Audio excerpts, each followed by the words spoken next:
Bonsoir Clément. Clément Exploration qui fait d'excellentes vidéos. Je vous encourage tous à aller visiter sa chaîne qui s'appelle Clément Exploration. Vous y trouverez de magnifiques descentes dans les gouffres et grottes de la région. Clément, je t'ai promis un petit extrait, une introduction de vidéo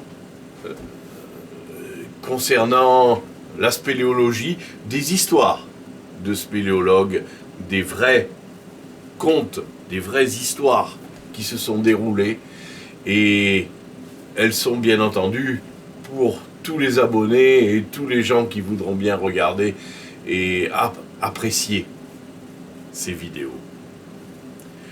Ceci n'est qu'une introduction, comme je te l'ai dit, et comme je vous le dis.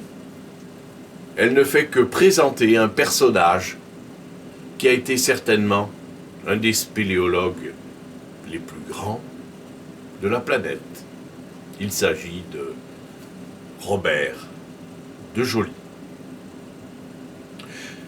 C'était en 1953.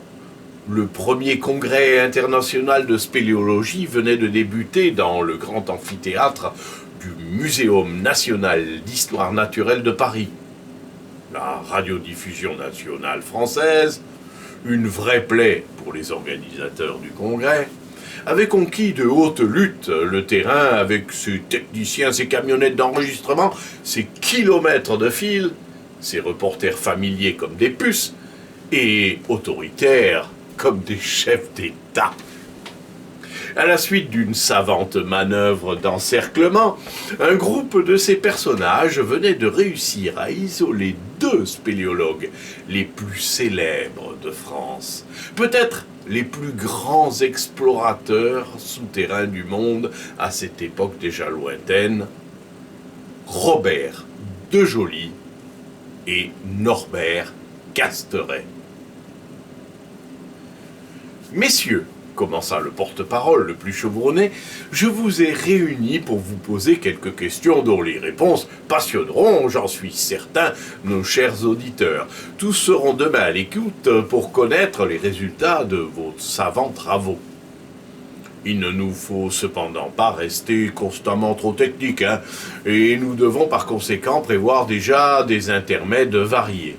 Je pense que vous voudrez bien, notamment, nous faire bénéficier du récit de quelques-unes de vos aventures. Norbert Casteret, dont chacun connaît l'art de conter et le talent d'écrivain, répondit en souriant. « Bien entendu, cher monsieur, il n'y a pas la moindre difficulté et je vous satisferai avec plaisir. » Robert de Joly, très froid, répondit au contraire. « L'aventure ? Connais pas !» Et il fit demi-tour et s'en alla directement. Cette simple phrase dépeint l'homme mieux qu'un gros volume.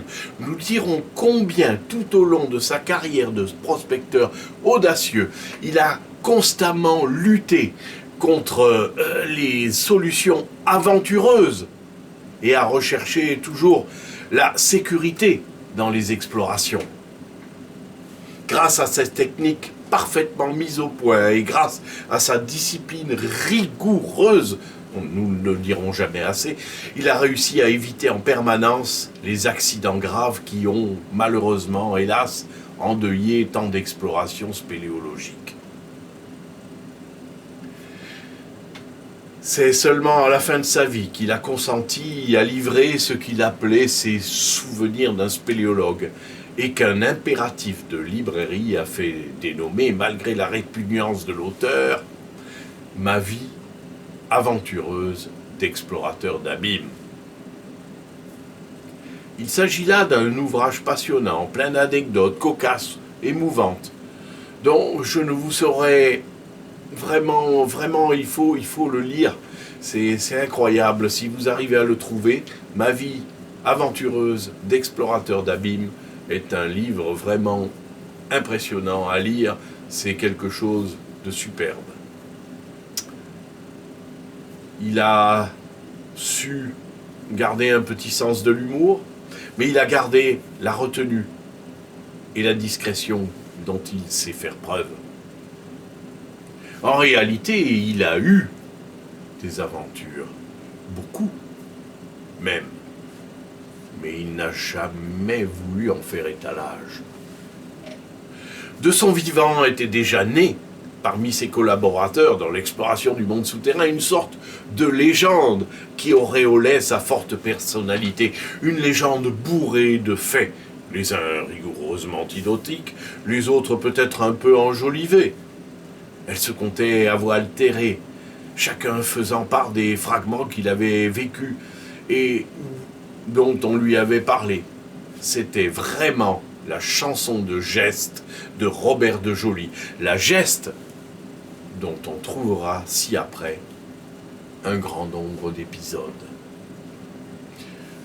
Évidemment, elle ne saurait être complète. Ses meilleurs amis ne pouvaient tout savoir. Les tout premiers débuts demeurent entre autres partiellement dans l'ombre, car ceux qui auraient pu parler, dont mon père, malheureusement, ne sont plus là aujourd'hui. Aucune méthode stricte, aucune hiérarchie ou chronologie des histoires ne sera suivie dans ce que je vous proposerai. En fait, leur forme même se montrera assez variée en fonction des ressources, des sources, des renseignements, bien que le moi, évidemment, soit haïssable,